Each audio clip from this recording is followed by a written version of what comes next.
Fala galerinha, beleza? Professor Ivo na área, vamos dar sequência ao nosso estudo do Direito Penal Parte Especial. Estamos mergulhados nos crimes contra a vida, especificamente no delito de homicídio, né? Trabalhamos até aqui os conceitos introdutórios a respeito desse crime, principal do Código Penal da Parte Especial na medida em que inaugura esta parte, né? Com os crimes contra a vida. Aliás, em relação ao homicídio especificamente, inaugura os crimes contra a pessoa, né? Os crimes contra a pessoa que percorrem a partir do delito 121 até o 154B, lá do Código Penal, iniciando-se a partir do 155 os crimes contra o patrimônio, né?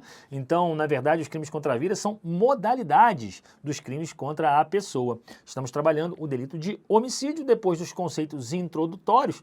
Terminei o bloco passado falando, inclusive, que todos os conceitos que nós trabalhamos para o homicídio simples do caput, o homicídio doloso simples, serve, né, para que você possa estabelecer aí um contato com o Instituto na medida em que a ele estarão sendo agregados algumas adjetivações que vão fazer com que ele seja, com que o homicídio seja minorado, com que o homicídio seja majorado, com que o homicídio se torne qualificado, com a possibilidade de que haja o perdão judicial, a depender da perspectiva que a gente estiver analisando. Agora começaremos a trabalhar o homicídio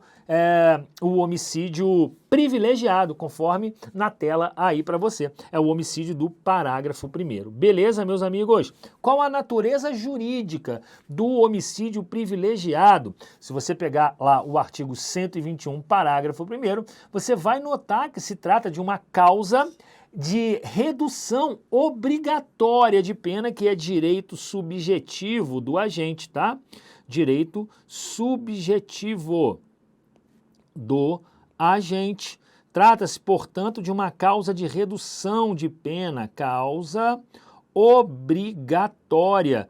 Veja, o juiz reconhecendo o privilégio, meus amigos, o juiz reconhecendo que o autor atuou com base em uma das circunstâncias privilegiadoras, ele obrigatoriamente tem que impor a diminuição de pena prevista lá no artigo 121, parágrafo 1º. Então, estamos diante de uma causa obrigatória de redução, de pena, beleza? O juiz, portanto, ele é obrigado a conceder. Não é uma faculdade do direito, não é uma faculdade do juiz, mas sim uma obrigação, é um direito subjetivo do agente, beleza? Por isso que quando você lê lá no artigo 121, parágrafo 1º, a expressão pode, ela deve ser entendida como deve. Então, cuidado com isso, tá? Portanto, deve ser levada em consideração lá na terceira fase de aplicação de pena, ó. Terceira fase da aplicação da pena. Como assim, professor? Uai, você sabe que o juiz ele utiliza um critério trifásico de aplicação de pena, que está representado aqui por esses degraus, ó. No primeiro degrau, o juiz fixa a pena base, tá? No segundo degrau, o juiz analisa efetivamente as circunstâncias agravantes e circunstâncias atenuantes e no terceiro degrau aqui as causas de aumento e diminuição de pena, beleza? Por isso é que o privilégio, a circunstância privilegiadora é analisada aqui na terceira fase da aplicação de pena. Esse critério trifásico está disposto lá no artigo 69 junto com 67 do Código Penal brasileiro. Beleza? Então tranquilo. Cuidado, porque quando eu falo de homicídio privilegiado, né, analisando bem, ele não deixa de ser um homicídio tipificado lá no tipo básico. Ele é um homicídio doloso. Todavia, devido à presença dessas circunstâncias subjetivas que conduzem o autor a uma menor reprovação social da conduta, o legislador então resolveu promover aí uma causa especial de atenuação de pena, uma causa especial obrigatória de diminuição de pena. Beleza, meus amigos? Então, o artigo 121, parágrafo 3º, prevê 3 circunstâncias em que o homicídio terá a pena diminuída. Vamos dar uma analisada na tela para você aí, ó. Percebam, o artigo 121 tá? Parágrafo 1º do Código Penal, prevê 3 hipóteses em que o homicídio terá sua pena diminuída. As duas primeiras privilegiadoras, galera, estão umbilicalmente ligadas à razão de ser do crime. Quais são essas circunstâncias? Veja, o motivo de relevante valor social e o motivo de relevante valor moral. Quando o agente, meus amigos, mata impelido por motivo de relevante valor social ou mata impelido por motivo por relevante valor moral, tá? Valor moral, o crime será reduzido obrigatoriamente dentro desses critérios que a gente trabalhou ali ainda há pouco. Normalmente, as causas relacionadas ao relevante valor social dizem respeito ao interesse de toda uma coletividade e as circunstâncias relacionadas ao valor moral dizem respeito a interesses individuais do autor, que normalmente estão ligados a sentimentos de piedade, compaixão, misericórdia, tá bom? Então vamos trabalhar de uma maneira mais específica cada uma dessas circunstâncias privilegiadoras. Podem ser? Pode ser? Então, ó, quando o agente mata alguém, impelido por motivo de relevante valor social, ele mata, meus amigos, aqui, ó, ele mata para atender, conforme eu disse acima, né? Atender interesses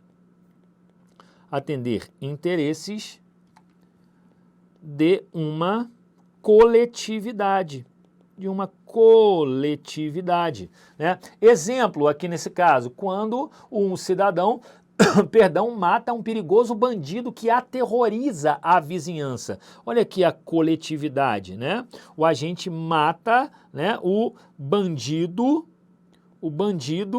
que mata crianças, né? O bandido que mata crianças, por exemplo, na vizinhança. Isso é uma causa de relevante valor social. O sujeito que matou o bandido, que matava as crianças, vai responder por homicídio? Vai. Agora, pode ser beneficiado de alguma forma? Pode, pela causa de redução de pena imposta lá no parágrafo 1º do artigo 121. Causa de relevante valor social, que diz respeito a toda uma coletividade. E essa circunstância, ela difere, né, do relevante valor moral, porque no relevante valor moral, meus amigos, atentem em relação a isso. Aqui é um valor individual do homicida, valor individual do homicida, enquanto na circunstância de valor social leva-se em consideração o interesse da sociedade, de uma coletividade, aqui é o valor individual do homicida, que deve ser analisado, é bem verdade, a fim de que se persiga se é relevante do ponto de vista da sociedade em que se vive. Por exemplo, matar para atender a interesses pessoais, porém ligados a sentimento de compaixão, piedade, misericórdia, dó. Qual é o melhor exemplo que a doutrina utiliza aqui, ó? O exemplo da eutanásia, né? O exemplo da eutanásia. A eutanásia no Brasil continua sendo crime, entretanto pode o agente ser beneficiado pela causa de redução de pena, né? O sujeito que, por exemplo, desliga os aparelhos do avô querido que está convalescendo há 10 anos numa cama, né? Quando ele desliga o aparelho, ele está pratica ato executório de homicídio, ele acaba matando o seu próprio avô. Agora, por relevante valor moral, valor individual do homicida e que está relacionados a sentimento de quê, ó? Compaixão, sentimentos de compaixão, sentimentos de piedade, sentimento de dó. Conseguem perceber isso? Sentimento de misericórdia. Tudo isso impõe, né, ou possibilita ao autor do fato uma causa de redução de pena. Lembrando que esses motivos, tá, devem ser motivos relevantes sob a perspectiva do caso concreto, levando em conta a sociedade em que se vive, ou seja, deve ter uma considerável importância. Tá, meus amigos? Muita atenção em relação a isso. Não é qualquer motivo pessoal do autor que significa um relevante valor moral negativo. Tem que ser analisado de acordo com a sociedade em que se vive e tem que caracterizar essa relevância. Beleza? Tranquilo? Considerável importância. Não é qualquer motivo, frise-se, social ou moral, que terá condição de privilegiar o homicídio. Fácil até aqui? Tranquilo? Vamos adiante. A terceira circunstância privilegiadora, meus amigos, é o domínio da violenta emoção logo após a injusta provocação da vítima. Note que a gente tem aqui, né, mais uma forma de privilégio que está relacionado com o quê, meus amigos? Está relacionado com o estado anímico do agente. Está relacionado, anota aí, com o estado anímico do agente. Professor, não sei nem o que é estado anímico. O estado de ânimo do agente se relaciona efetivamente com a vontade do agente. Aquele agente que logo em seguida à injusta provocação da vítima reage de imediato sob intenso choque emocional, né? Capaz de, inclusive, anular a sua capacidade de autocontrole. O domínio de violenta emoção, ela induz exatamente a essa perspectiva. O cara está sob o efeito de um choque intenso, um choque emocional intenso, capaz, inclusive, de anular a sua capacidade de autocontrole e autodeterminação durante o cometimento do homicídio. Por exemplo, aquele pai que resolve matar o estuprador da sua filha. Ele chega na residência, vê um cidadão estuprando a sua filha, né? Em que pese o sentimento de dó e piedade, vamos pensar aqui no domínio da violenta emoção. Dominado, ele perde o autocontrole em face daquele intenso choque emocional e acaba matando o agente, né? É possível de se pensar aqui numa redução de pena? Perfeitamente possível. Claro que isso vai depender do caso concreto e numa questão de prova, o examinador tem que te dar dados objetivos para você poder julgar a questão, senão você não tem como avaliar. Então ele tem que te dar dados objetivos, beleza? Cuidado apenas, questão muito comum de prova e que cai bastante, é a diferenciação do domínio, tá? Pela influência, são situações distintas. Tem gente que pensa que é a mesma coisa, mas domínio não se confunde com influência, tá? A influência, ela até caracteriza um benefício também, mas ela é uma atenuante genérica, ao passo que o domínio é uma causa obrigatória de redução de pena.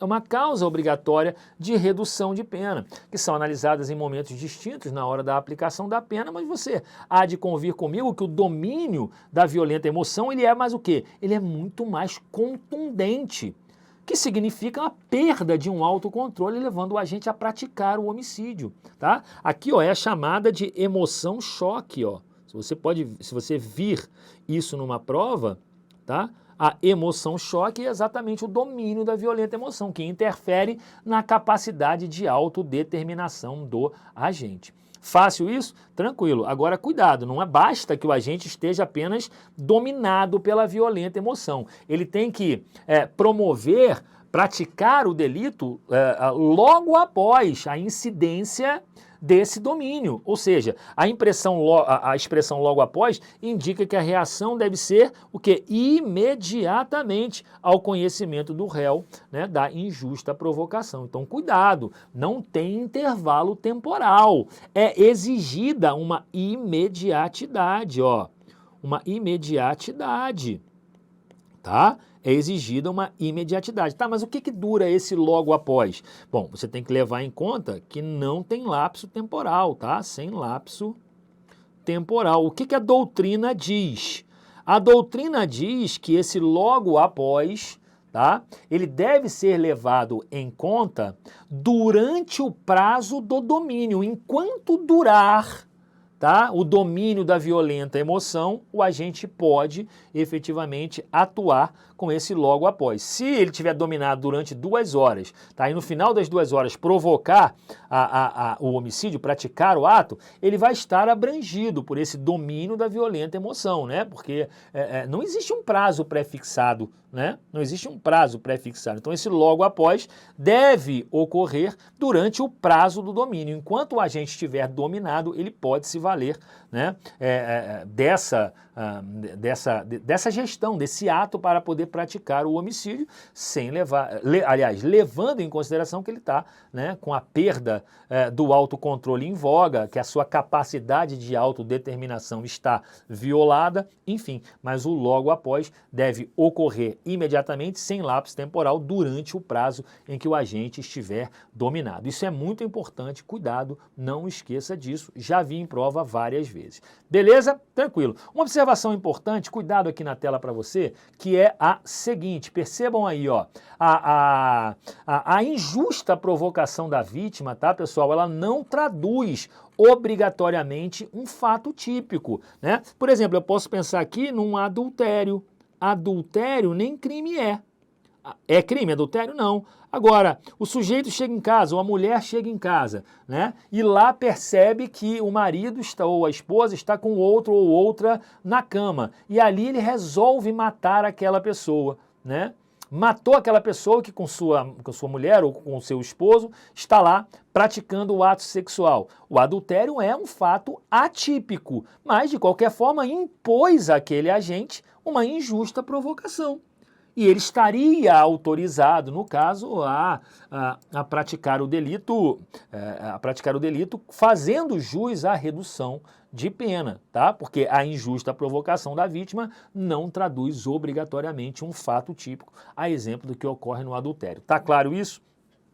Isso é importante e precisa ser levado em consideração. Beleza, galera? Fácil, muito bom. Vamos avançar aí no homicídio privilegiado? Legal, questão importante na tela para você diz respeito ao seguinte: se o agente, ao invés de matar o estuprador da própria filha, mata equivocadamente o seu pai, como resolver essa questão? E aí, meus amigos? Cuidado, aqui a gente está diante de uma questão boa, por quê? Porque as causas privilegiadas... Como é que é isso, professor? Imagina aqui, ó. Imagina aqui o irmão, tá? Imagina que o irmão da vítima viu aqui o pai, o estuprador da filhinha, né? Isso aqui é a menininha, tá? O estuprador da filha. Esse cara estuprou a filha, o pai foi lá, né? Promover uma intervenção contra o estuprador, que eu chamo de aqui, e o filho, na verdade, maior de idade, quer matar o estuprador, mas acaba atingindo o pai, né? Acaba atingindo o pai. Deu para visualizar mais ou menos a situação? O agente A, que é o irmão, né? Juntamente com o pai vão até o local e ambos, dominados pela violenta emoção, procuram matar o agente que ocasionou o estupro da filha ou da irmã. Nesse momento, o filho atira e, ao invés de acertar o estuprador, atinge o seu pai. Eu te pergunto, como resolver essa questão? Será que as circunstâncias privilegiadoras são aplicadas mesmo que o agente atue em erro na execução? Ou seja, em outras palavras, se em vez de matar o estuprador da irmã ou da filha, mata o pai ou o irmão, neste caso, ele vai responder o agente por homicídio privilegiado da mesma forma, porque o que importa aqui é o fato do agente estar agindo impelido por motivo de relevante valor moral, tá? Relevante valor moral, porque tá com piedade da criancinha que foi estuprada. Beleza? Tá com dó, tá com sentimento de misericórdia, de compaixão em relação a ela, ou porque, né, entendeu ele que está sob o domínio de violenta emoção logo após a injusta provocação da vítima. Então o que acontece? Ele vai responder, tá, fazendo jus ao benefício mesmo assim, em que pese tenha havido efetivamente o chamado erro na execução, o erro sobre a pessoa ou erro na execução, né? Erro na execução ou erro sobre a pessoa, tá? Não importa erro de tipo, seja erro de tipo na execução ou sobre a pessoa. Nas duas hipóteses, o agente vai ser beneficiado, tá? Ele vai ser beneficiado pela causa de redução de pena. Então, as privilegiadoras serão aplicadas ainda que o agente atue em erro na execução ou erro sobre a pessoa. Fácil isso? Muito bom, galera. Pergunta de prova, outra aqui na tela para você, ó. O privilégio comunica-se com os demais agentes? Sim ou não, galera? Imagina aqui, vou só apagar para a gente poder ganhar a tela. Imagina aqui neste exemplo, ó. Certamente você já copiou, se não copiou, dá um pause aí e copia, né? Mas olha só, o privilégio, o agente aqui, ó, impelido por motivo de relevante valor moral, ele chama uma outra pessoa para poder matar o estuprador da filha. Esse aqui, ó, ele age por motivo de relevante valor moral, por exemplo, tá?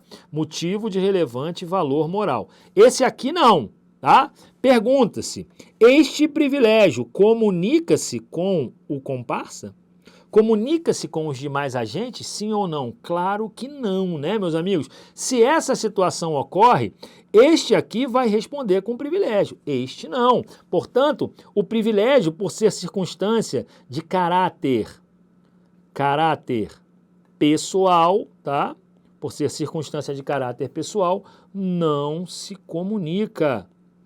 Não se comunica, salvo se a gente estiver falando de circunstância elementar do crime, né? Como, por exemplo, a mãe que, sob a influência do estado puerperal, pede ou solicita ou tem a ajuda do médico para poder matar o filho dela. Aí, nesse caso, o médico, ciente de que ela está sob a influência do estado puerperal, querendo matar seu filho nascente ou neonato, aí esse médico vai responder pelo infanticídio, porque circunstâncias de natureza pessoal que dizem respeito a mãe, como são elementares do delito, acabam se comunicando, mas a regra do artigo 30 do Código Penal é que as circunstâncias e as condições de caráter pessoal não se comunicam aos demais atuantes do delito. Fácil de perceber, galera? Tranquilo até aqui?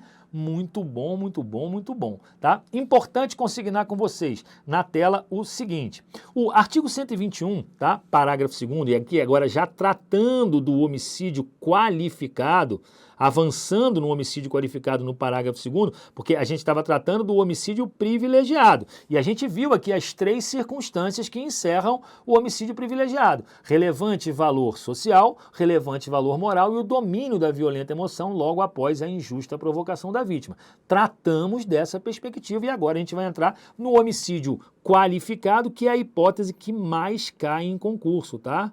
Mais cai em concurso. Beleza? Aqui é a hipótese que mais cai em concurso. E esse artigo 121, parágrafo 2º, ele descreve, né, certas qualificadoras que tornam o delito mais grave, umas ligadas aos motivos determinantes do crime, né, os motivos que efetivamente o agente tem para praticar aquele delito, e que são indiciárias de depravação espiritual do agente. A exemplo do homicídio mediante paga ou promessa de recompensa, a exemplo do motivo fútil, né? A exemplo ali do homicídio praticado para ocultar a existência de um crime ou para garantir a execução de outro, né? A exemplo aqui do homicídio funcional e a exemplo, por exemplo, do homicídio praticado contra menor de 14, inovação trazida pela lei Henri Borel. E a gente vai ver daqui a pouquinho quando for tratar essa qualificadora, a qualificadora do inciso 9º em específico. Então a gente tem no homicídio qualificado algumas circunstâncias de natureza, qualificadoras de natureza subjetiva que dizem respeito aos motivos determinantes do crime, né, e que indicam uma depravação espiritual do agente, e nós temos outros tipos de circunstâncias que caracterizam aqui o modo maligno, né, que acompanham o autor na hora da execução do ato, e que são chamadas de circunstâncias de natureza objetiva. Nós temos as subjetivas relacionadas aos motivos e temos as objetivas relacionadas com o modo que acompanham o ato ou a execução. Conseguem perceber isso, galera? Então, quando a gente fala, ó, em homicídio, olha aqui, ó. Quando a gente fala em homicídio, eu tenho circunstâncias de natureza subjetivas. As subjetivas dizem respeito a quê, galera? As subjetivas dizem respeito ao motivo. E a gente tem as circunstâncias objetivas, que dizem respeito aos modos de execução, aos meios com o qual o agente pratica o delito. Fácil de perceber? Muito bom. Cuidado, porque somente as circunstâncias de natureza objetiva comunicam-se entre autores, coautores e partícipes, em regra, tá, meus amigos? Em regra. Fácil de perceber isso? Muito bom. Posso dar um exemplo para você aqui, ó. Por exemplo, se o A, né, o A contrata o B para tacar fogo no C, beleza? O A aqui, ó, contra o A, na verdade, juntamente com o C, tacam fogo, o A juntamente com o B tacam fogo no C. Os dois aqui, ó, vão responder por homicídio qualificado, tranquilamente. São circunstâncias de natureza objetiva e que se comunicam porque dizem respeito aos modos, respeito aos meios de execução, na medida em que são circunstâncias objetivas. Por que as subjetivas não se comunicam? Porque são circunstâncias de natureza pessoal. E o artigo 30 já diz que as circunstâncias de natureza pessoal não se comunicam, salvo quando elementares do crime. Tá bom? Cuidado, porque o homicídio qualificado, todas as espécies, tá, são de natureza hedionda, beleza? Qualquer que seja a qualificadora, conforme disposição do artigo 1º, inciso 1º da Lei 8.072 de 90, que é a lei que trata dos crimes hediondos.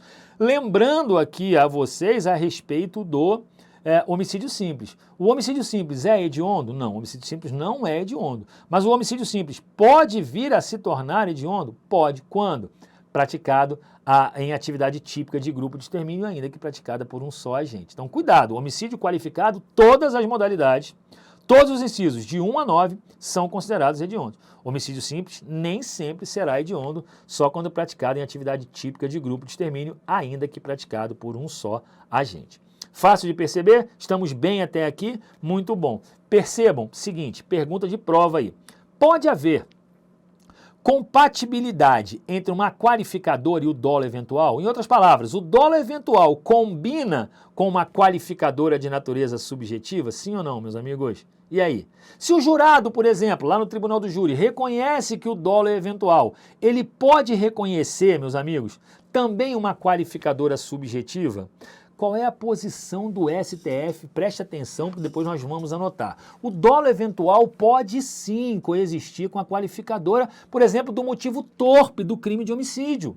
Nada impede, por exemplo, que o agente que é médico, embora prevendo e assumindo o risco de levar os seus pacientes à morte, pratique uma conduta motivada, por exemplo, por dinheiro, por torpeza, ou até mesmo por futilidade. Quando o médico, por exemplo, que é, sei lá, pediatra, resolve assumir o risco de fazer uma cirurgia plástica, que ele não tem habilidade, e por conta disso seu paciente venha morrer. Note que eu estou falando aqui de um homicídio qualificado por um motivo fútil, na medida em que o cara só faz para poder ganhar um dinheirinho, né? É aquele homicídio que o agente pratica em razão, né, de futilidade, né? Ele está pensando lá no dinheirinho, ele é pediatra e vai fazer a cirurgia plástica. Ele assume o risco da produção do resultado. Então, é possível o dolo eventual? O agente não quer, o agente não deseja diretamente, mas ele assume o risco de produzir o resultado. Com homicídio qualificado pela futilidade? Perfeitamente possível. O STF já disse isso no julgamento do RHC, recurso em habeas corpus 92.571. Perfeitamente possível, tá? A coexistência do dolo eventual, tá? Dolo eventual, tá? Mais qualificadora, tá? Então nada impede a coexistência do dolo eventual com uma qualificadora. Acabei de dar o exemplo para você lembrar aqui, ó, do exemplo do médico pediatra,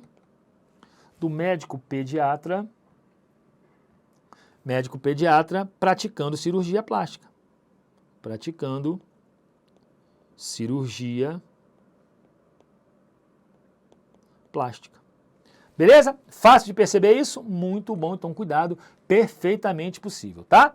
É possível, grava aí, ó. É possível, então, homicídio qualificado praticado com dolo eventual nas qualificadoras do motivo fútil ou do motivo torpe, sim, posição do STF e do STJ. Agora, nas qualificadoras de meio, ou seja, naquelas qualificadoras, tá? Aquelas qualificadoras que dizem respeito ao modo de execução, aí já não cabe. Por que não cabe? Porque presta atenção no seguinte, imagina a qualificadora, por exemplo, do modo surpresa, né? A qualificadora do modo surpresa. A qualificadora do modo surpresa, na verdade são três, né? A gente tem aqui, ó, traição, emboscada ou a dissimulação. essas três circunstâncias, essas três qualificadoras denotam ou caracterizam o homicídio praticado pelo modo surpresa. O que é a traição? A gente vai falar lá na frente, mas eu adianto. A traição é o modo surpresa, é aquele ataque repentino, aquele ataque pelas costas, a vítima não espera que será atacada, né? E aí acontece o ataque. A emboscada, ela pressupõe um ocultamento, né? O agente ele se oculta, esperando a vítima passar e atacando-a de surpresa, e a dissimulação é aquele teatro, aquela disfarçatez empregada pelo agente em que ele procura esconder a sua condição hostil, né? Para que a vítima não saiba que vai ser morta por ele, por exemplo, né? Então a dissimulação é essa. Todas essas três perspectivas caracterizando o modo surpresa. Note que para que essa qualificadora ocorra, é indispensável que fique provado que o agente teve essa vontade de praticar um tiro pelas costas, de praticar um ocultamento para fazer a emboscada, de enganar a vítima para esconder a sua qualidade ou a sua condição hostil. Nesse caso, o dolo eventual ele fica incompatível, porque o agente não tem a intenção de assumir o risco. Ele não quer assumir o risco, ele não admite a ocorrência do resultado, ele quer diretamente que o resultado ocorra. Então eu não tenho como compatibilizar, por exemplo, o dolo eventual com qualificadora de modo surpresa. Não dá, porque no modo surpresa o agente não assume o risco, ele quer efetivamente ou praticar a traição, quer promover a emboscada ou praticar a dissimulação. Conseguem perceber isso? O agente aqui, ele não, volto a repetir, ele não assume a ocorrência do resultado, ele quer a produção do resultado, não tem como compatibilizar. Logo, o agente não pode, né, ou ele não tem como responder por dolo eventual, assim responderá pelo dolo direto. Esta é a razão pela qual eu não tenho como compatibilizar, por exemplo, as qualificadoras de meio, tá, com o dolo eventual. Não existe essa possibilidade. Trago até essa informação aqui, ó, pelo fato do dolo eventual não ser compatível com o modo surpresa. Por quê? Porque aqui, meus amigos, o agente, ele efetivamente, né, resta que fique provado, ó, resta que fique provado que o agente teve a intenção, que o agente teve a intenção de praticar o homicídio pelo modo surpresa. Teve a intenção de praticar o homicídio. E quando eu falo sobre a obrigatoriedade de demonstrar que o agente teve a intenção, o que acontece? Isso aqui, meus amigos, é dolo direto, que é diferente do dolo eventual, que não cabe aqui nessa perspectiva, tá? Beleza? Show de bola? Deu para entender? Então não tenho como compatibilizar, tá, o dolo eventual com qualificadoras de natureza objetiva. Mesma coisa, por exemplo, imagina, o cara tacar fogo na vítima, né? Ele não tem como promover, ele não vai tacar fogo a título de dolo eventual, porque você tacar fogo na vítima, a vítima obrigatoriamente vai morrer. Compreende? Então não dá para compatibilizar dolo eventual com as qualificadoras de modo, de meio de execução. Eu só posso compatibilizar o dolo eventual com aquelas qualificadoras relacionadas ao motivo, como motivo fútil ou motivo torpe. Beleza? Deu para visualizar isso? Muito bom, hein, galera? Pergunta aí profunda, pergunta de prova. Vamos avançando para a gente tratar agora do homicídio lá do parágrafo 2º, inciso 1º, chamado homicídio mediante paga ou promessa de recompensa ou a outro motivo torpe. A gente está tratando aqui, ó, de homicídio relacionado a motivo, como você bem sabe, e aqui relacionado ao motivo torpe. O que significa o motivo torpe? Tem muita gente que confunde, né, motivo torpe com motivo fútil. São situações distintas, são semelhantes, parecem-se até, né, mas são situações semelhantes. O motivo torpe, na verdade, que é esse aqui, é um motivo moralmente reprovável, é aquele repugnante, aquele que demonstra a depravação espiritual do autor, que baseia a sua conduta por motivos abjetos, por motivos vis, por motivos relacionados, né, a dinheiro, ganância, propriamente dita. Então vamos anotar, né, que aqui, efetivamente, é um motivo reprovável. Olha lá, ó, motivo reprovável. Motivo reprovável. Um motivo que denota o quê? Depravação espiritual do autor. Depravação espiritual do autor do fato. Depravação espiritual. É aquele motivo, efetivamente, motivo que está relacionado à ganância. Ó, motivo relacionado à ganância. Motivo relacionado, tá, a elementos desprezíveis. Elementos desprezíveis, aquele motivo abjeto. Aquele motivo vil. Suzanne von Richthofen matou para ficar com a herança dos pais. Olha aqui, ó, a ganância denotada nessa perspectiva. Olha aqui o motivo desprezível, o motivo vil. Matou para ficar com a herança. Conseguem perceber isso? Então, muito bom. Cuidado, tá? A gente está diante, portanto, de uma qualificadora. A gente está diante de uma qualificadora de natureza objetiva ou subjetiva? De natureza subjetiva, né, meus amigos? De natureza subjetiva, por quê? Porque diz respeito aos motivos determinantes, até já falei aqui e repito, aos motivos determinantes para a prática do delito, beleza? Beleza? Para o delito. Fácil de perceber, então, esses motivos determinantes relacionam-se a quem? Ao modo? Não, relacionados ao autor do fato. Beleza? Exatamente o que aconteceu com a Suzanne von Richthofen. Fácil de perceber? Tá aí o motivo fútil, o motivo torpe, que é diferente do motivo fútil, tá? Cuidado aqui, e é importante a gente consignar, note que o legislador, ele usa um recurso chamado de interpretação analógica, que é diferente de analogia, tá? Não esqueçam, esqueçam a confusão que se dá entre a aplicação analógica e a interpretação analógica. A aplicação analógica é um método integrativo de uma lei lacônica.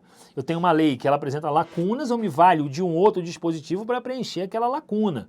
É uma forma integrativa e difere da interpretação analógica, porque a interpretação analógica é um exercício de compreensão da norma. Eu não estou pegando uma lei e aplicando ao dispositivo lacônico, não. Eu estou promovendo um exercício de interpretação. E aqui no parágrafo 2º do crime de homicídio, do artigo 121, eu tenho várias modalidades ou vários exemplos de interpretação analógica. Quer ver, ó? A interpretação analógica, já coloca aí, ó, ela é diferente da aplicação. Ela é diferente da aplicação analógica, tá? Ela é diferente da aplicação analógica, analogia. Beleza? Porque aqui eu tenho método integrativo. Método integrativo de lei lacônica. De lei lacônica. Professor, o que é lei lacônica? Lei que apresenta lacunas. A interpretação analógica é um exercício de compreensão, da norma, tá? São situações distintas. Então, presta atenção, porque qualquer outro motivo que se encaixe dentro do conceito de motivo torpe será enquadrado neste inciso como qualificadora do homicídio. Você pensa no seguinte: a gente está falando do homicídio mediante paga ou promessa de recompensa. Essa paga, essa promessa de recompensa, ela tem uma natureza, na verdade, uma natureza financeira, uma natureza monetária, uma natureza econômica propriamente dita, né? Então pensa, Ivo, eu te dou ali 50 mil reais para você matar o Fernando Bezerra. né? Então eu pego aquele dinheiro ou atuo simplesmente com base na promessa, né? Porque a promessa é um evento futuro, né? A paga já é um evento, a paga ela já é um evento antecedente à execução. Já a promessa é um evento futuro. Ó, você mata que eu te pago. Já na paga você recebe para matar, né? Isso que eu estou querendo dizer. Então, a natureza é econômica. Ivo, te dou 50 mil para você matar o Fernando. Agora imagina se vem, sei lá, a Anitta e fala para mim, Ivo, eu vou ter uma noite de amor com você, tá? Vou ter uma noite de amor com você se você matar o meu namorado. Né? Ou então ela tem uma noite de amor comigo, ela está pagando, né? Ela tem uma noite de amor comigo para que eu possa matar o namorado dela no dia seguinte. Eu estou falando de paga ou promessa de recompensa, só que aí, neste caso, a natureza não é econômica, a natureza é sexual. Conseguem visualizar isso, não é verdade? Beleza, a gente está tratando dessa modalidade de homicídio, neste exemplo da Anitta, está. Não como paga ou promessa de recompensa, porque esta característica da natureza, ela é econômica. Mas, note, olha aqui, ó, eu estou falando de outro motivo torpe. Eu posso denotar, portanto, a vantagem sexual como a caracterização desse outro motivo torpe. Conseguem perceber isso? Desde que motivo torpe caracterize a depravação espiritual do autor, esse motivo reprovável. Olha, eu vou ter uma noite de amor contigo, você mata o meu namorado. Isto é, não propriamente dito a paga ou a promessa de recompensa, mas não deixa de ser um outro motivo torpe.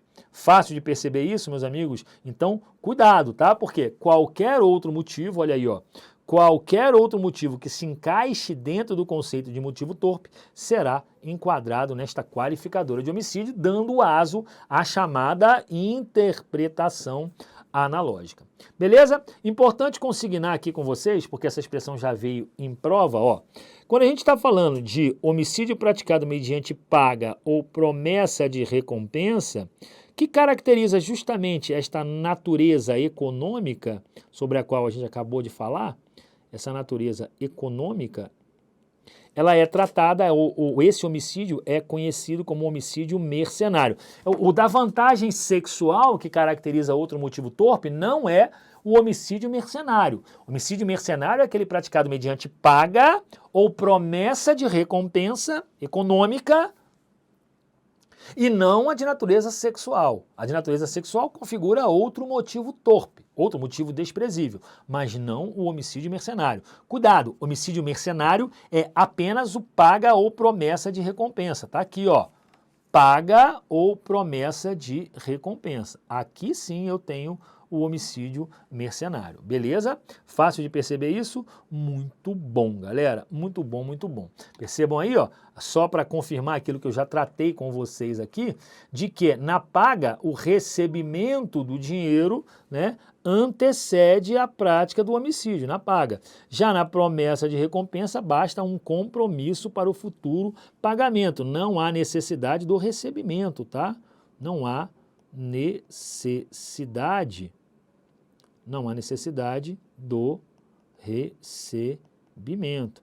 Não há necessidade do recebimento aqui na promessa, tá? Na paga o cara já recebeu antes, beleza?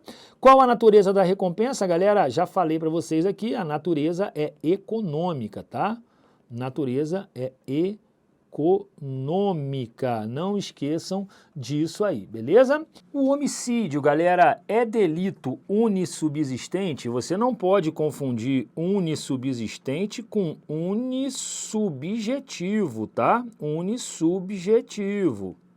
Delito unissubsistente é aquele cuja execução não pode ser fracionada, e delito unissubjetivo é aquele que só pode ser praticado por um agente. São situações distintas que a gente está tratando aqui. O homicídio não é delito unissubsistente, ele não se consuma, ele não se realiza em apenas um ato. Em outras palavras, a execução pode ser fracionada? Pode ou não pode? Claro que Então, na verdade, o homicídio é delito plurissubsistente. Plurissubsistente, porque a execução, né, pode ser fracionada.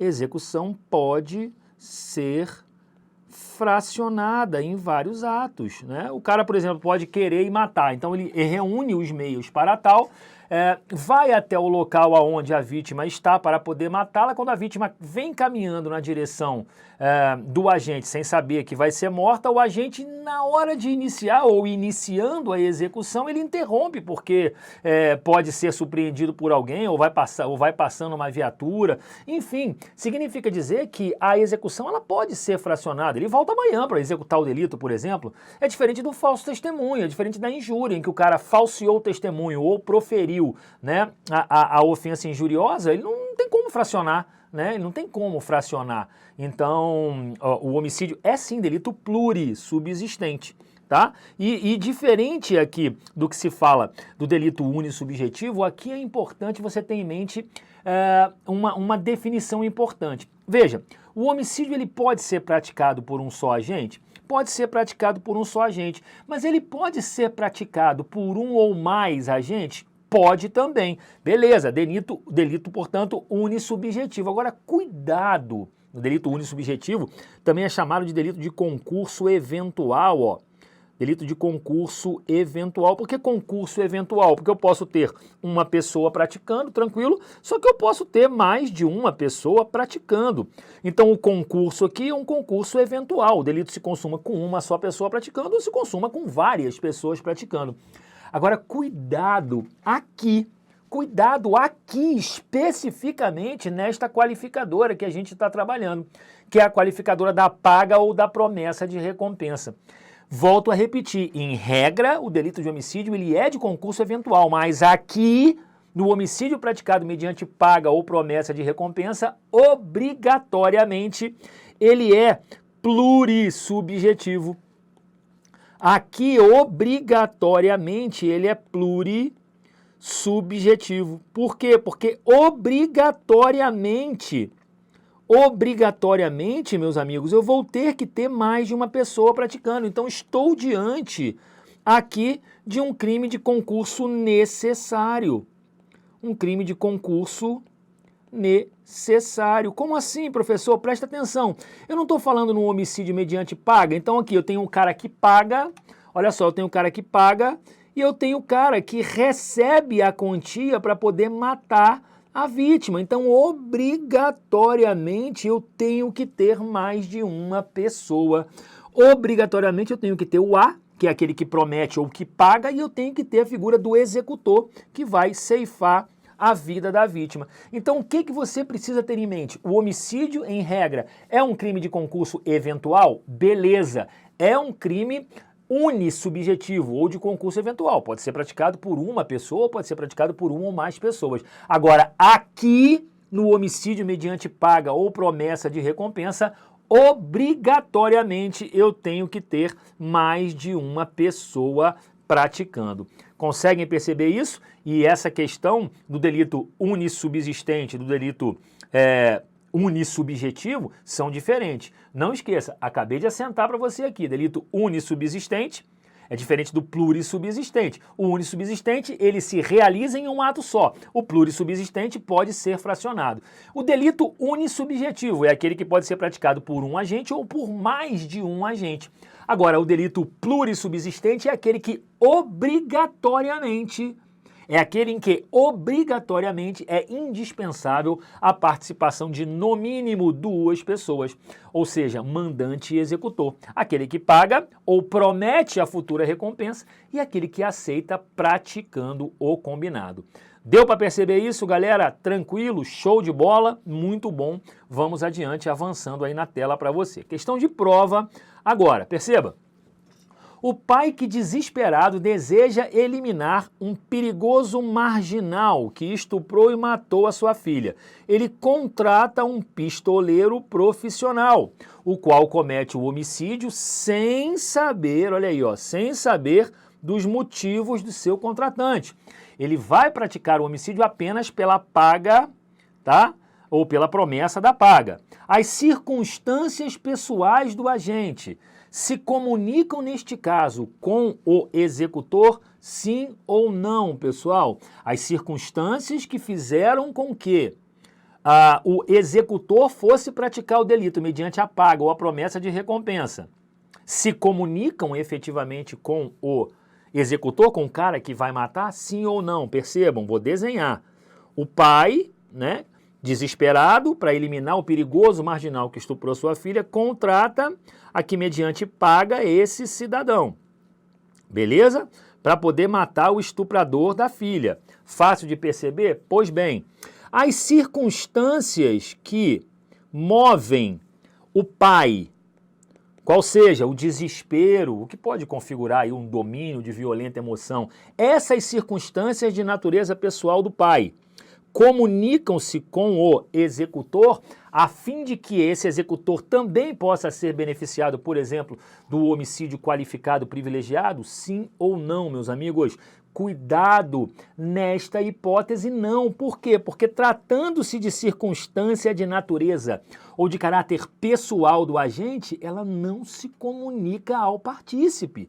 E isso é simples, basta uma leitura simples do artigo 30 do Código Penal, que diz que as circunstâncias, né, de natureza pessoal não se comunicam, salvo quando elementares do delito. Então, cuidado com isso, tá?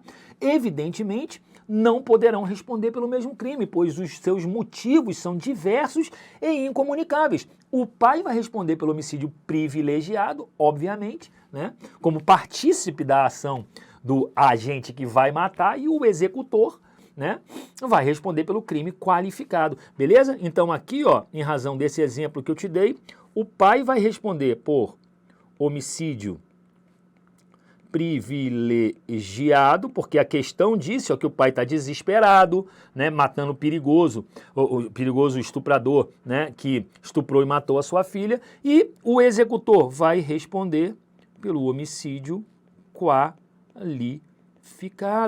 Professor, mas o pai também vai responder pelo homicídio qualificado? Vai, o homicídio privilegiado qualificado, né? O homicídio híbrido, né? Só que ele vai ser beneficiado pelas circunstâncias privilegiadoras que não se comunicam com o executor do delito. Deu para perceber isso? Isso é muito importante e é pergunta de prova. Beleza? Uma outra pergunta de prova. Vingança, galera. Vingança é sinônimo de motivo torpe? Sim ou não, galera? E aí? Vingança é sinônimo de motivo torpe? Primeiro, você tem que ter em mente o seguinte, a vingança ela não está taxada, ela não está etiquetada, né, como um dos motivos torpes.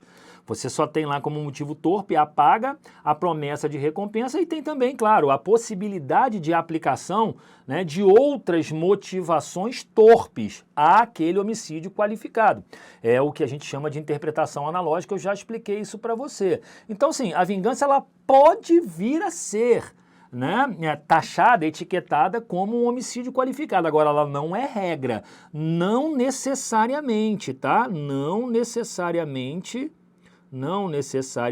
a vingança é caracterizadora do homicídio qualificado. É importante você ter isso em mente. Então, ó, não necessariamente. Primeiro, porque não está etiquetado. Agora, vai depender da origem que motivou a vingança. Se a origem que motivou a vingança denota essa característica torpe, mesquinha, vil, né, aí eu posso considerar que a vingança caracteriza a qualificadora da motivação torpe. Quer um exemplo? Imagina aquela hipótese onde o agente não atinge a pessoa que o provocou, mas sim uma terceira pessoa, a título de vingança. O agente atinge uma terceira pessoa que atinja a pessoa original. Conseguem perceber isso? Eu dou um exemplo muito claro. Imagina o exemplo do sujeito que, querendo vingar-se do seu patrão que o demitiu, mata o filho dele. Aí é uma questão de vingança clara.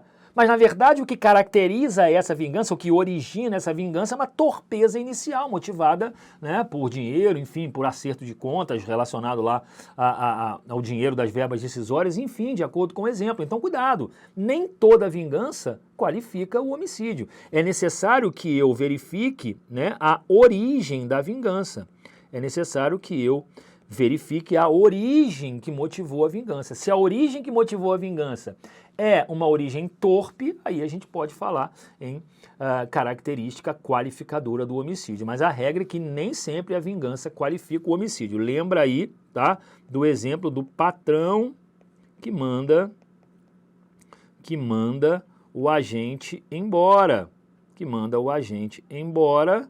E aí o agente mata o filho, tá? Mata o filho do patrão. Agente mata o filho do patrão. Aqui eu tenho hipótese clara, né, de vingança.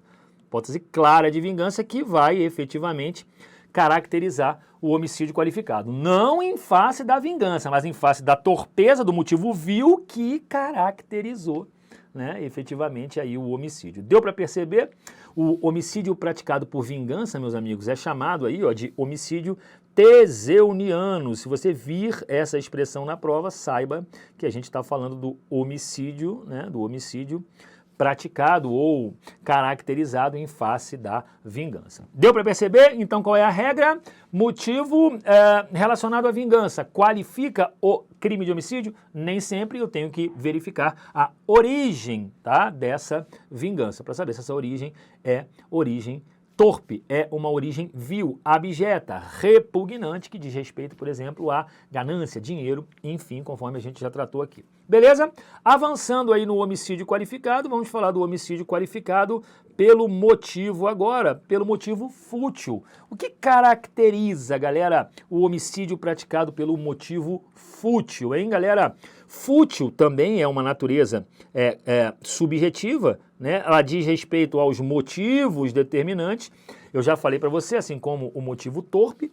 Isso significa motivo o quê? Motivo frívolo, motivo mesquinho, motivo desproporcional, motivo insignificante. Galera, é aquele homicídio tão pequeno, tão praticado por uma coisa tão pequena, que na sua pequeneza não justifica a ação dotada pelo agente. Aquele cara que mata por conta de um celular, é a briga de trânsito, é aquele cara que mata porque o time dele perdeu e o outro estava sacaneando. Conseguem perceber isso? Isso é um motivo fútil.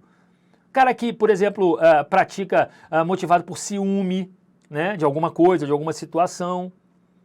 Então olha aqui a definição, efetivamente, desse homicídio praticado por motivo fútil. Na tela aí para você. O motivo é considerado fútil quando ele é desproporcionado ou inadequado, do ponto de vista do homem médio, em relação ao crime que se trata. Então, ó, é a chamada desproporção. É a desproporção entre o motivo que ensejou e o delito propriamente dito. Olha aí, ó, grande proporção entre a causa moral da conduta e o resultado morte por ela operado. E dei o exemplo para vocês e aqui a gente ratifica, olha aí, ó, reforçando o homicídio praticado em decorrência de briga de trânsito, discussão por cobrança de pequeno valor. Você acha, sinceramente, hoje em dia, galera, que um cidadão mata alguém por conta de uma dívida de R$10? Sim ou não? Claro que mata, né? Óbvio que mata, por causa de uma briga de celular, por exemplo. Ah, pegou meu celular, roupa, engradado de cerveja, o que mais tem por aí. Então esse é um motivo desproporcional, que na sua pequeneza não justifica a ação adotada pelo agente. Beleza? Agora, a pergunta é, a ausência de motivos qualifica o crime? Porque a gente está falando de motivo fútil, né? Aquele motivo pequeno, a pequeneza de motivo que na sua insignificância, que na sua pequeneza não justifica a ação do agente, né?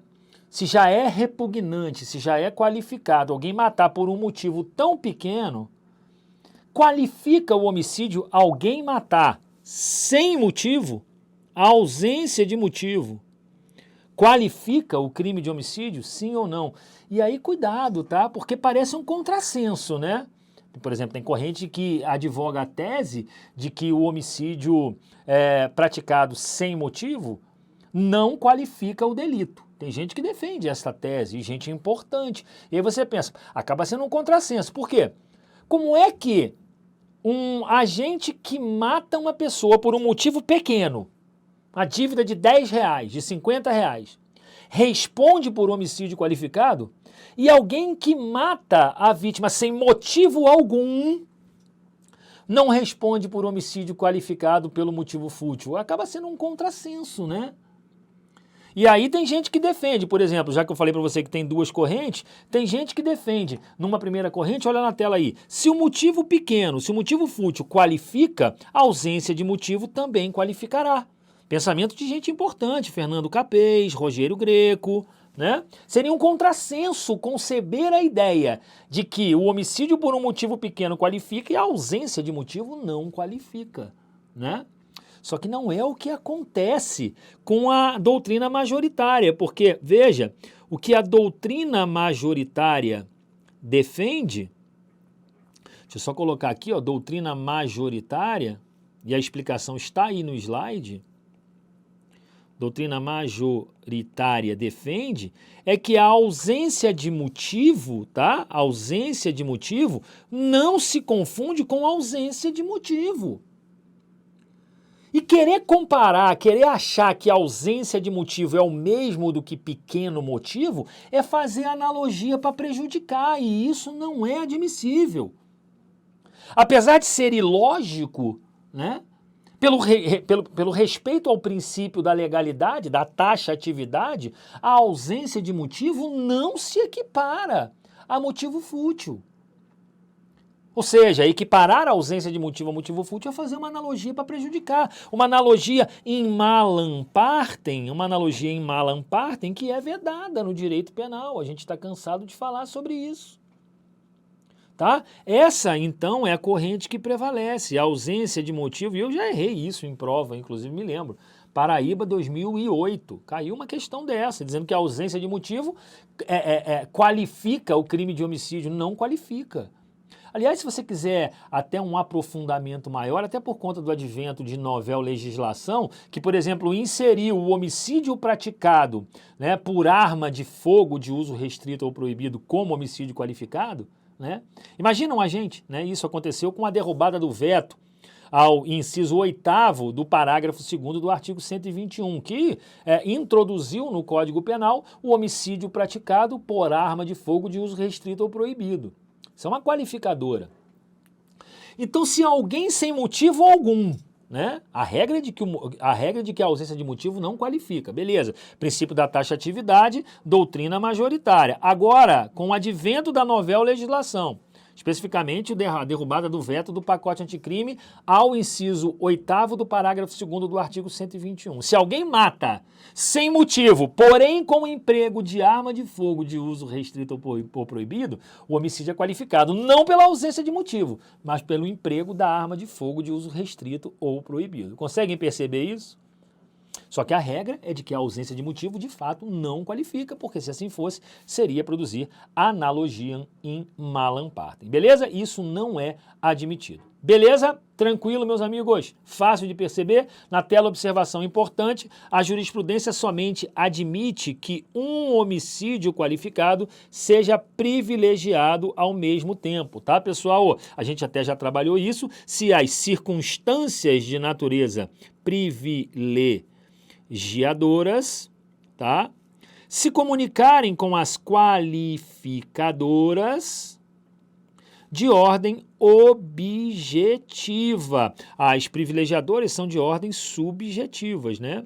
Então, para eu falar em homicídio privilegiado qualificado ou qualificado privilegiado, as circunstâncias privilegiadoras, que são subjetivas, as três, né? O motivo de relevante valor social, o motivo de relevante valor moral ou o domínio de violenta emoção logo após a injusta provocação da vítima, só podem se comunicar às qualificadoras de natureza objetiva, tá, meus amigos? Quais são as de natureza objetiva? São aquelas qualificadoras que não dizem respeito aos motivos, mas sim aos meios, aos modos com os quais o agente pratica o delito. A gente pode enumerar aqui, ó, o homicídio praticado por meio cruel, o homicídio praticado pelo modo surpresa, o feminicídio no inciso 5º e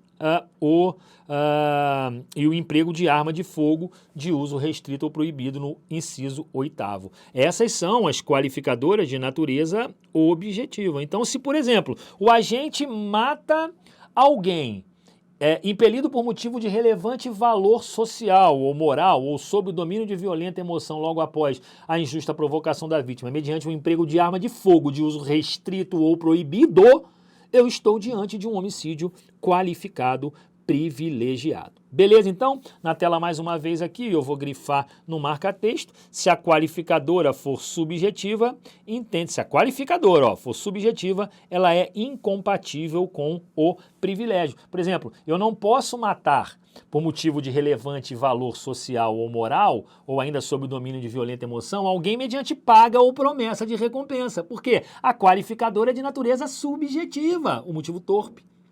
E ele não vai se comunicar com as circunstâncias privilegiadoras que também são subjetivas. Beleza? Só vai se comunicar, portanto, se as qualificadoras forem de natureza objetiva. Assim sendo, galera, só para grifar aqui, ó, na tela aí, ó, não pode existir um homicídio qualificado pelo motivo fútil e, ao mesmo tempo, um homicídio privilegiado. Exatamente dentro da perspectiva que eu acabei de tratar com vocês aqui. Fácil de perceber, galera? Muito bom, portanto, aí, ó, trabalhamos agora o homicídio qualificado lá no inciso 2º. Bora trabalhar o inciso 3º, que é justamente o homicídio qualificado pelo modo cruel. Simbora lá? Na tela aí para vocês, olha aí, ó. Homicídio qualificado aqui no inciso 3º é o chamado homicídio qualificado pelo modo cruel. E por que modo cruel, galera? Modo cruel por quê? Porque, veja, ele é praticado com o emprego de veneno, de fogo, de explosivo, de asfixia, tortura ou outro meio insidioso ou cruel. E aqui, ó, onde eu falo ou outro meio insidioso ou cruel, eu estou trazendo também a questão da interpretação analógica, olha aí, ó, a questão da interpretação analógica, e o que é mesmo a interpretação analógica é aquele exercício, né? Aquele exercício que o intérprete faz partindo de uma fórmula casuística. O que é fórmula casuística? Uma forma pontual, indicativa, olha aqui, ó, veneno, fogo, explosivo, asfixia, tortura, e ao final, olha aqui, ó, encerrando-se como uma fórmula genérica. Como assim, professor? Outro meio insidioso ou cruel. Esses dias uma mulher matou a outra, né, jogando-a pela janela, promovendo a chamada defenestração, né, lançar pela janela. A defenestração não é um modo cruel? Claro que é um modo cruel de praticar homicídio, e a defenestração ela não está prevista aqui no inciso 3º, ela não está prevista.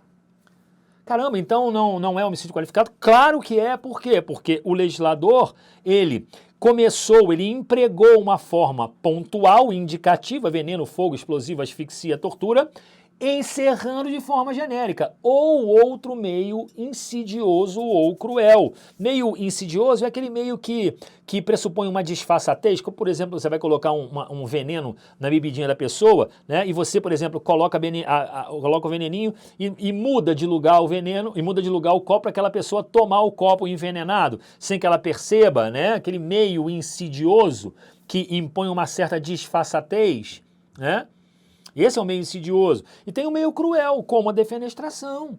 A emasculação, por exemplo, né, quando cortam lá os órgãos genitais, não está previsto, mas pode ser característica de homicídio qualificado? Claro que pode, tá? É a chamada interpretação analógica. Beleza, galera? Importante se dizer isso. Vamos avançar aqui, ó, trabalhando, galera, a questão do emprego de veneno, tá? O chamado benefício. E aqui é legal de trabalhar, por quê? Porque o benefício, tá? O chamado benefício, e cuidado que essa expressão pode vir em prova, tá? Aqui o agente, para poder praticar o intento desejado, ele utiliza substância biológica ou química, animal ou mineral, e aqui é o conceito de veneno, ou vegetal, capaz de perturbar ou destruir as funções vitais do organismo humano, tá? Determinadas substâncias, por exemplo, né, elas são efetivamente inócuas para a produção desse resultado, de uma maneira geral, como por exemplo o açúcar. Se você colocar o açúcar, né, para uma pessoa que não é diabética, não vai ensejar aí a prática, né, do homicídio qualificado pelo veneno, porque aquela pessoa não é diabética. Agora, entretanto, se esse açúcar for colocado, por mais que não seja uma característica de veneno, for colocado para uma pessoa que sofre de diabetes, e a pessoa sabe daquela condição, esse açúcar pode ser considerado veneno na medida em que ela passa a se valer dessa conceituação de substância capaz de perturbar ou destruir as funções vitais do organismo humano, né? Então olha só essa observação que eu trago para você aqui, ó. Determinadas substâncias inócuas para pessoas em geral podem ser tratadas como veneno, quando, em particular, no organismo da vítima, individualmente considerada, sejam aptas de levar à morte, né, em razão de doença, como resultado de eventual reação alérgica. Tá aqui o exemplo que eu trouxe para você, ingerir glicose, açúcar no diabético, tá? Informação importante desse quadro aqui de homicídio qualificado pelo emprego de veneno, do benefício, é o que eu vou falar agora para vocês, galera. É imprescindível, tá? É imprescindível.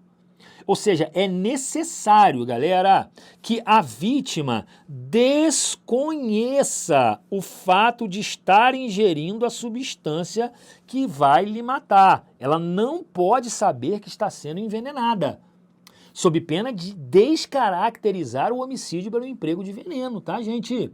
Por que isso, gente? Porque aquela pessoa que toma o veneno sem saber, ela vai morrer de uma forma muito mais cruel. O desvalor da conduta do agente que pratica o fato, ela é muito maior do que aquela vítima que eventualmente sabe que está ingerindo veneno. Claro que aquela que sabe que está ingerindo veneno também vai morrer, mas você há de convir comigo nessa diferenciação. Aquele que não sabe tende a morrer de uma forma mais cruel.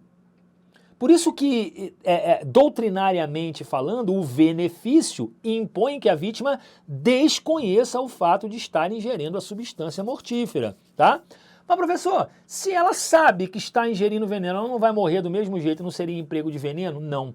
A doutrina entende que seria outro modo cruel. Empregaria-se aí a interpretação analógica, porque o homicídio a que se refere a esse inciso, a vítima não pode conhecer que está ingerindo veneno. Não pode conhecer. Beleza? Essa informação, inclusive, fica aí para você e está na apostila. Ó.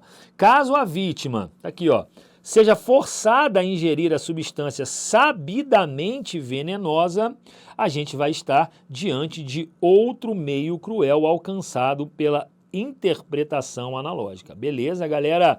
Então, cuidado aí. No benefício, o que é importante? A vítima não pode saber que está sendo envenenada. Se souber que está sendo envenenada, é homicídio qualificado? É, da mesma forma, só que aí considerar-se-á como outro meio cruel, aplicando-se necessariamente a chamada interpretação analógica. Beleza aí, galera? Show de bola? Tranquilo? Então vamos adiante. Outra qualificadora, ainda dentro deste, né, inciso 3º do parágrafo 2º, revela-se a partir do emprego do fogo, emprego de fogo ou de explosivo, né? Agora, o que acontece? Perceba, apesar de a gente falar da qualificadora do inciso 3º, tem várias qualificadoras, né, relacionadas ao modo cruel. Eu falei do veneno, né, tá aí na tela para vocês. Trago aqui o fogo ou explosivo, né, ou ainda levando-se em consideração aí artefatos, né, de efeitos análogos também podem ser considerados, né, qualquer objeto capaz, efetivamente, de causar a explosão, como meio de alcançar a morte da vítima. Repare que a conduta do agente ela é adjetivada. O agente quer matar com o emprego de fogo ou explosivo. O desvalor da conduta é muito maior, ou seja, aqui o fogo e o explosivo são os meios, né? Os meios de causar a morte da vítima, né? Causar a morte da vítima. Não tem muita complicação aqui, lembrando que fogo e explosivo, né, entende-se como qualquer objeto capaz de causar explosão. Anota aí, ó, qualquer objeto capaz de causar explosão, beleza? Qualquer objeto capaz de causar explosão, desde que seja este um meio de causar a morte da vítima, revelando-se, portanto, um modo especial que, galera, perverso, né? Esse modo escolhido pelo agente é o que adjetiva e torna a conduta mais grave, razão pela qual estamos falando de homicídio qualificado, né? Além de tudo, o que ele faz aí com essa conduta homicida? Ele coloca em risco o quê? Um número indeterminado de pessoas, né? Meios de causar a morte da vítima, colocando em risco, sem dúvida nenhuma, né? Sem dúvida nenhuma, um número indeterminado de pessoas.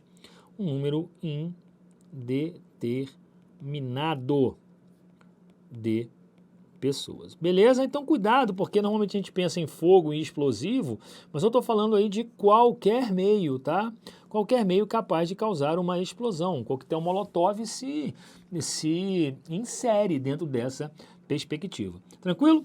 Fogo explosivo sem maiores complicações, assim como asfixia, né? Quando eu falo em asfixia, em que consiste a asfixia? O impedimento, né, meus amigos, por qualquer meio de passagem de ar pelas vias respiratórias, tá? Então anota aí, ó, o impedimento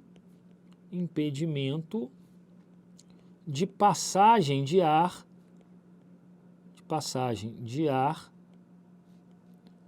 por qualquer meio. Por qualquer meio. A mão, uma pedra, qualquer coisa que impeça, né, as vias respiratórias ou pulmonares da pessoa, que vai acarretar a falta de oxigênio no sangue, podendo, dependendo do tempo de suspensão da respiração, causar a morte. Tá beleza? Então, cuidado, o impedimento da passagem de ar por qualquer meio, pelas vias aéreas ou pelas vias. Deixa eu só escrever melhor aqui, caso você esteja anotando, né? Pelas vias respiratórias ou pulmonares. Beleza, galera? Também não tem muito complicador aqui, tá? É a asfixia que pode se dar por qualquer modo. Mãos, uma pedra, né? Uma pedra, um pé, enfim, qualquer forma de impedir a passagem de ar, denotando da mesma forma aquele valor desprezível, especial modo perverso na conduta do agente em praticar aí o homicídio. Fácil de perceber? Legal. Fogo asfixia, né, explosivo, a gente não tem muito complicador na hora de perceber. Agora, a tortura, que é o próximo aqui, ela tem uma circunstância especial, que é bom a gente conversar na medida em que o examinador pode tentar confundir o homicídio qualificado pela tortura com a tortura qualificada pela morte. E é sempre bom você ter atenção. O que seria tortura, galera? Tortura é aquele sofrimento intenso e desnecessário da vítima antes da morte. Vamos anotar isso aí, ó. Sofrimento intenso da vítima, antes da morte, tá? Sofrimento intenso da vítima antes da morte. Agora percebam o seguinte, o agente utiliza-se de requintes de crueldade, para praticar o homicídio,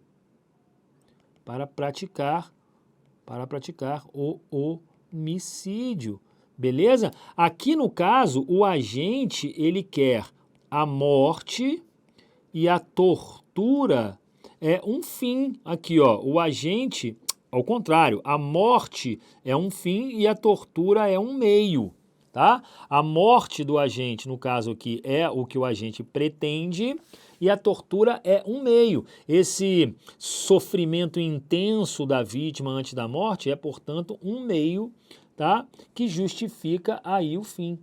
Deu para perceber isso? Agora, cuidado, tá? Porque no homicídio qualificado pela tortura, deixa eu só habilitar o pincel aqui, ó.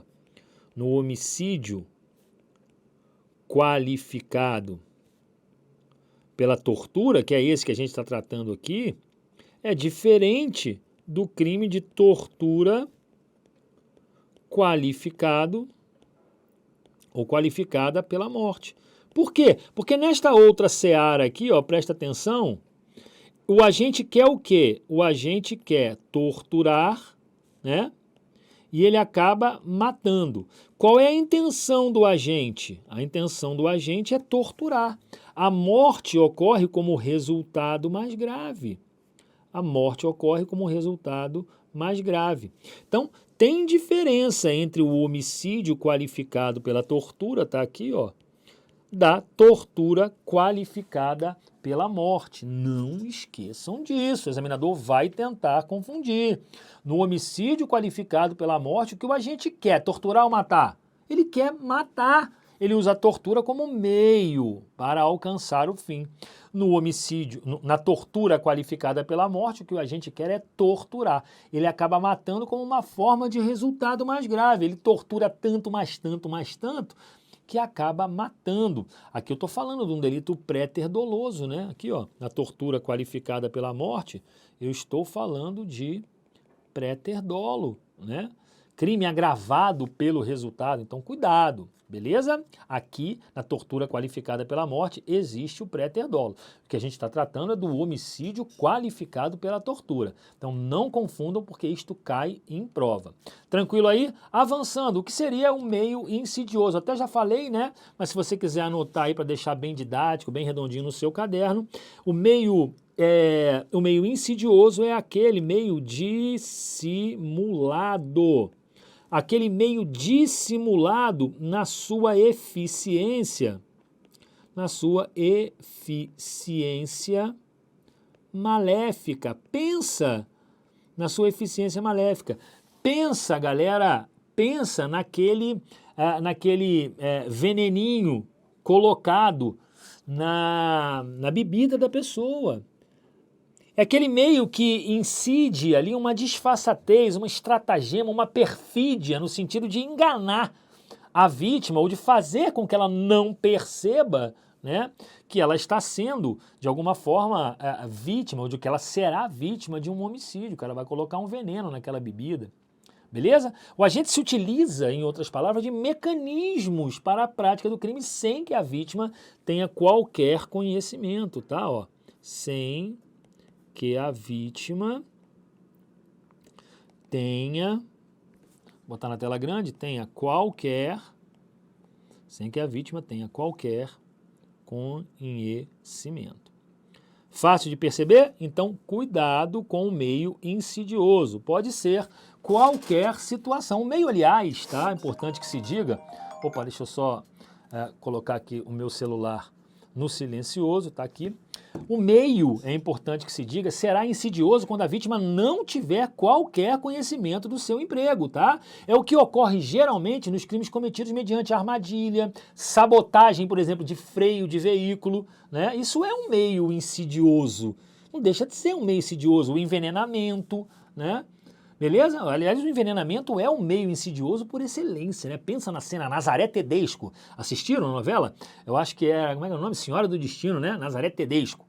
A Nazaré Tedesco, ela tinha uma prática insidiosa sensacional para poder matar lá as suas vítimas, né? Ela utilizava dessas estratagemas, dessas perfídias, para poder enganar a vítima e produzir o resultado morte, né? Mediante lá uma armadilha qualquer, né? A sabotagem de freio é um bom exemplo também. Quer anotar isso aí? Vamos lá, ó, armadilha, né? Armadilha, ela é um meio insidioso. Sabotagem de freio de veículo, isso tudo é meio insidioso. Envenenamento é o clássico, né? Envenenamento. Beleza, galera? Isso tudo é meio insidioso. Aquele meio que impõe uma dissimulação, uma disfarçatez. O agente engana ali a vítima, né? Sem que ela tome conhecimento. Beleza, galera? Show de bola? Qualquer meio insidioso ou meio cruel é forma de qualificar o delito de homicídio. Não só o veneno, a tortura, o fogo, a asfixia, o explosivo. Qualquer meio cruel. Meio cruel, entenda-se, é qualquer causa de sofrimento desnecessário, tá? Qualquer causa de sofrimento. Qualquer causa de sofrimento desnecessário. Beleza? É aquele meio que revela o que é uma brutalidade, né? Uma brutalidade que não é comum, né? Uma brutalidade incomum. Deixa eu só melhorar aqui. Uma brutalidade incomum.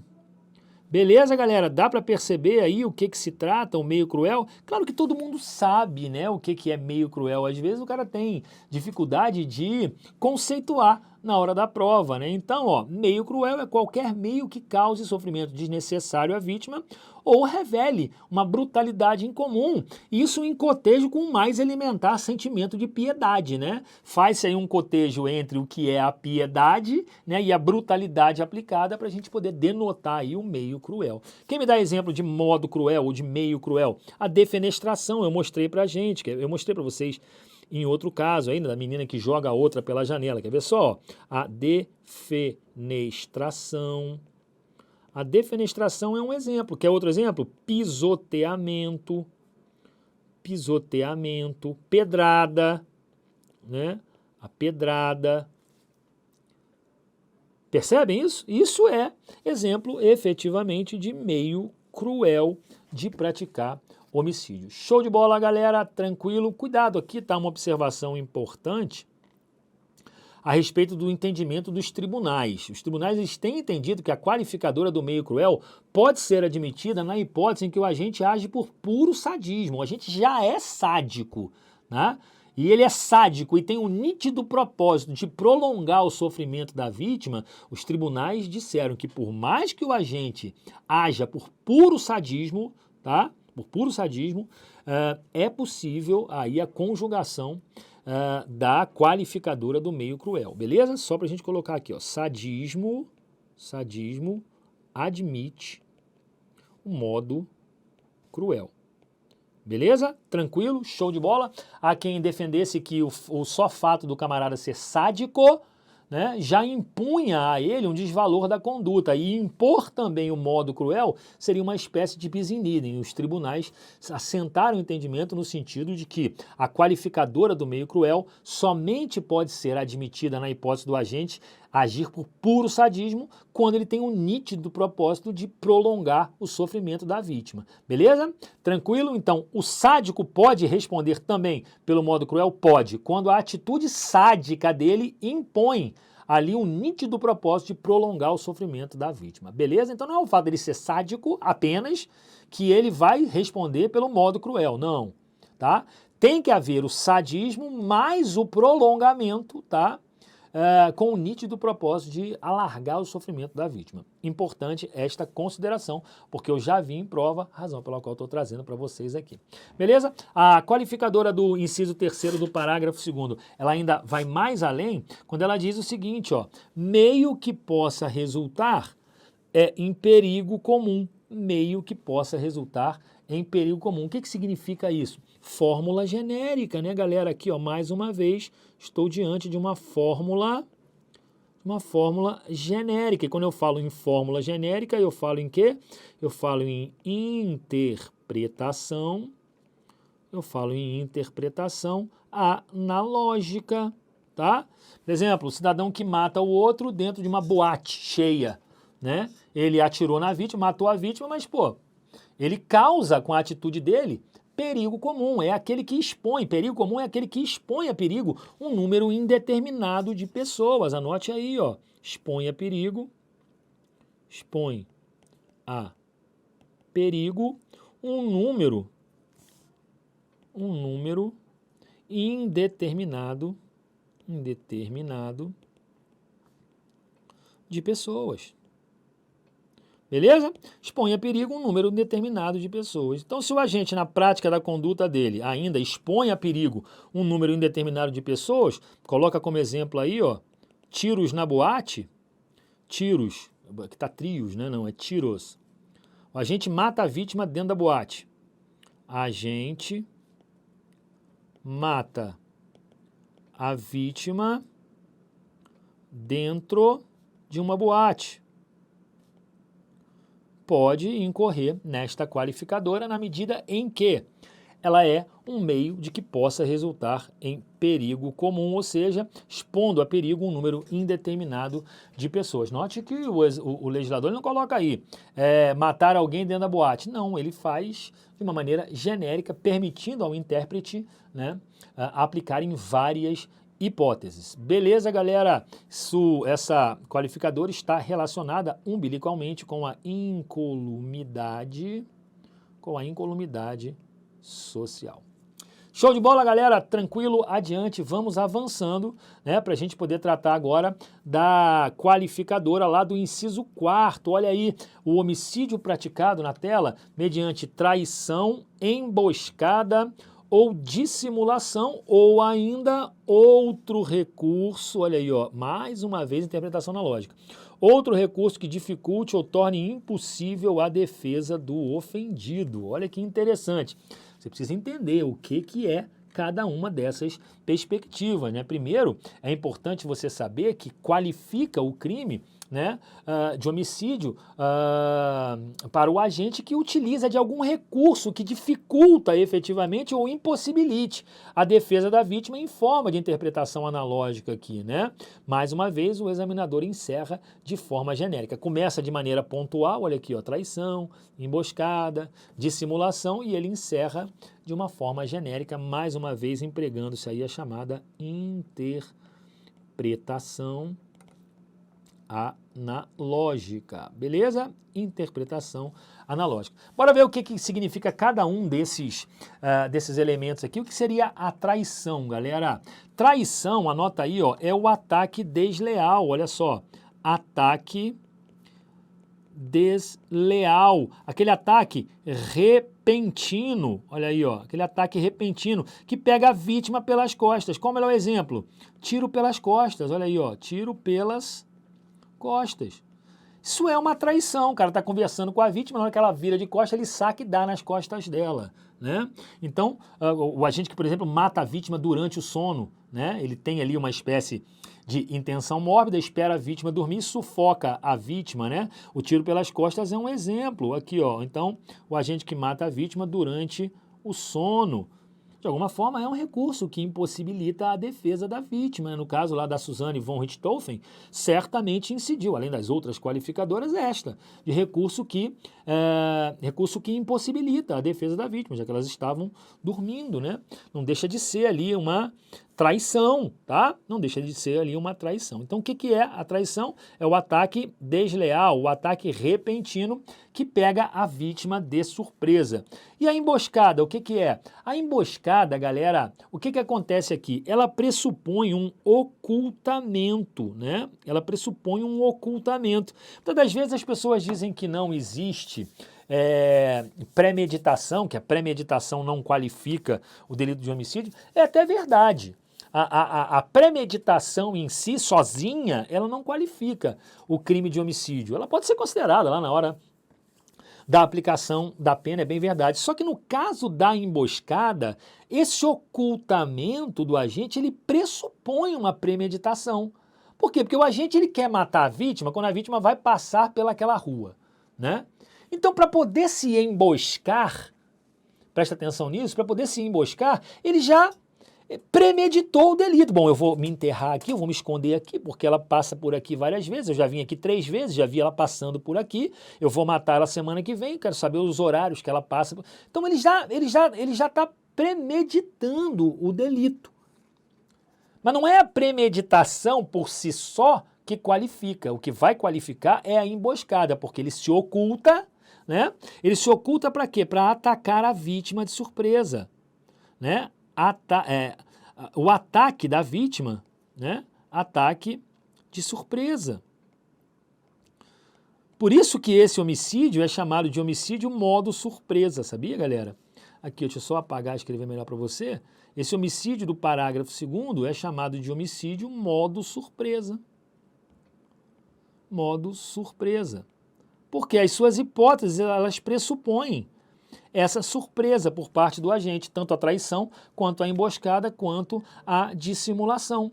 A traição, ataque desleal, ataque repentino, aquele ataque pelas costas. A emboscada, um ocultamento que pressupõe uma premeditação. E a dissimulação, o que seria a dissimulação? A dissimulação, meus amigos, é o fingimento, é a disfarçatez, tal como a gente falou em disfarçatez lá no meio insidioso, a disfarçatez aqui, o fingimento aqui, o disfarce aqui, é para ocultar da vítima a intenção hostil que ela tem. para que possa pegar a vítima de surpresa. Não, fulano, olha só, vamos parar com essa briga que a gente tem, entra aqui no meu carro, vamos tomar uma cerveja ali, vamos botar uma pá de cal nessa nossa discussão, entendeu? Vamos acabar com isso, não tem necessidade de briga, entra aqui no meu carro. Pô, beleza. A vítima entra no carro sem saber que está indo pro buraco pro cheiro do queijo. Entende? O autor, ele disfarça, ele engana, ele finge que está numa certa condição, enganando a vítima que não sabe que vai ser morta. Por quê? Porque a gente está disfarçando. Então a dissimulação é o teatro, é o fingimento. Aqui, ó, é o fingimento, tá? É o fingimento, é o ocultamento,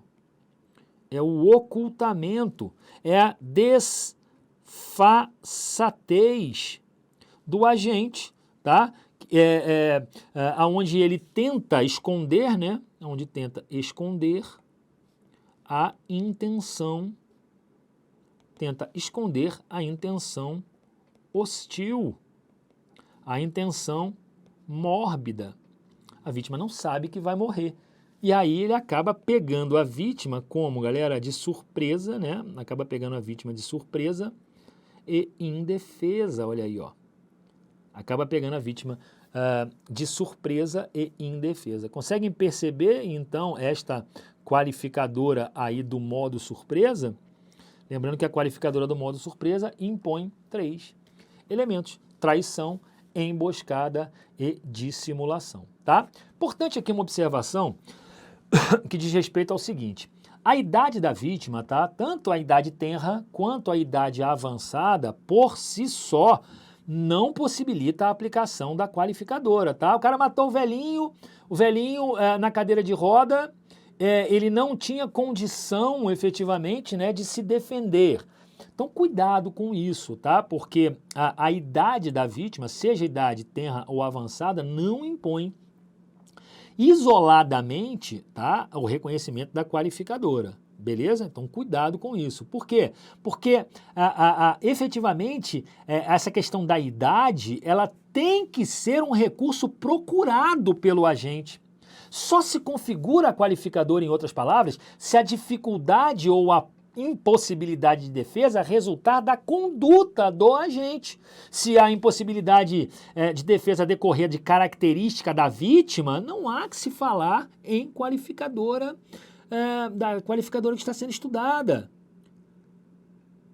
O examinador vai colocar na prova que o agente matou a vítima que usa cadeira de roda, né? Entrou na casa da vítima, matou a vítima, porque a vítima, sei lá, ofendeu o irmão dela, e ela vai lá matar a vítima que está numa cadeira de roda. Quando você pensa, a vítima está na cadeira de roda, ela não tem capacidade de se defender. Cuidado. Volto a repetir. Essa característica da vítima, tá, tem que ser efetivamente, ou tem que resultar obrigatoriamente, tá, da impossibilidade de defesa resultar da conduta do agente, não da condição natural da vítima. Fácil de perceber? Cuidado com isso, então. É diferente, por exemplo, de matar uma pessoa que está dormindo, uma pessoa que não tem condição de se defender naquele momento, que matar uma pessoa que está numa cadeira de rodas. Por quê? Porque esta é uma característica da vítima. Ela já não poderia se defender normalmente, usualmente, ou de maneira escorreita, porque está na cadeira de roda. Tá bom? Então tem que ter atenção em relação a isso para que você não perca isso em prova. Show de bola? Muito legal. A idade tenra e avançada, portanto, não pode ser considerada por si só. Tem que ser analisado o caso concreto. Homicídio procustiano é o homicídio praticado mediante traição. Olha aí, ó, praticado mediante traição, emboscada ou dissimulação. Beleza? Praticado mediante traição ou meio cruel. Importante isso, porque eu já vi em prova, e se está aqui é porque eu vi em prova. Beleza? Tranquilo, naturalmente, né? Como destaca o STF, esta qualificadora, né? A qualificadora aí do modo surpresa, ela não se coaduna com o dolo eventual, tá? Pô, o cara que se oculta, imagina, o cara que se oculta, ou o cara que vai desferir um tiro nas costas da pessoa para poder matá-la, ou um cara que vai promover ali uma disfarçatez para poder matar a vítima, fazendo com que ela não perceba a intenção hostil. Ele não tem como atuar com dolo eventual, apenas como dolo direto, porque no dolo eventual a gente não quer a ocorrência do resultado, apesar de assumir o risco de produzir. Aqui no homicídio modo surpresa, tem que haver um comportamento ativo do agente, no sentido de que ele deseja praticar o delito mediante, né, esses modos surpresas. Então você não tem como compatibilizar aí o dolo eventual. Por quê? Porque obrigatoriamente o agente quer praticar o homicídio mediante a prática desse modo surpresa. Como é que ele vai assumir o risco de matar alguém praticando ocultamento se ele se oculta obrigatoriamente para matar? Conseguem perceber? Então isso acaba sendo incompatível. Beleza, galera? Deu para perceber aí? Show de bola. Vamos fazer o seguinte agora, vamos continuar trabalhando o homicídio qualificado aqui, né, no nosso curso, né? Vamos falar do inciso 4º, né, do homicídio para assegurar a execução, a ocultação ou a impunidade ou a vantagem do crime, mas vamos fazer isso num próximo bloco para que a aula não fique tão extensa, você não fique tão cansado. Então vamos dar uma pausa agora e no próximo bloco a gente volta com a continuação do homicídio qualificado no parágrafo 2º, inciso 5º. Valeu? Então não sai daí, eu volto já já. Valeu, abraço! Beleza pura, tranquilaço, aqui é o professor Fernando Bezerra e eu quero saber se vocês gostaram desta aula. Eu tenho certeza que sim, porque foi um super conteúdo, uma super aula para você que está se preparando para concurso público. Então, se você gostou, e eu tenho certeza que sim, deixa o seu like e aproveita para se inscrever no nosso canal, porque aqui nós temos muitas aulas disponíveis e você pode ter certeza que serão geradas outras aulas também, aí nessa mesma pegada de preparação para concurso público, do mesmo jeito que foi essa aula. Então eu convido você aqui para conhecer o nosso canal e se inscrever, deixando, inclusive o seu like. Tá bom? Olha, se você está se preparando para concurso público, eu quero te indicar o nosso site do Ser Aprovado, onde você encontra diversos produtos, cursos, mentorias, tudo focado aí na sua preparação para concurso público. Então, se você está se preparando para o concurso dos seus sonhos, o caminho certo é o Ser Aprovado. Vou deixar o link aqui na descrição do vídeo, porque você tem a oportunidade de encontrar o curso que você precisa. Beleza pura? Aquele abraço!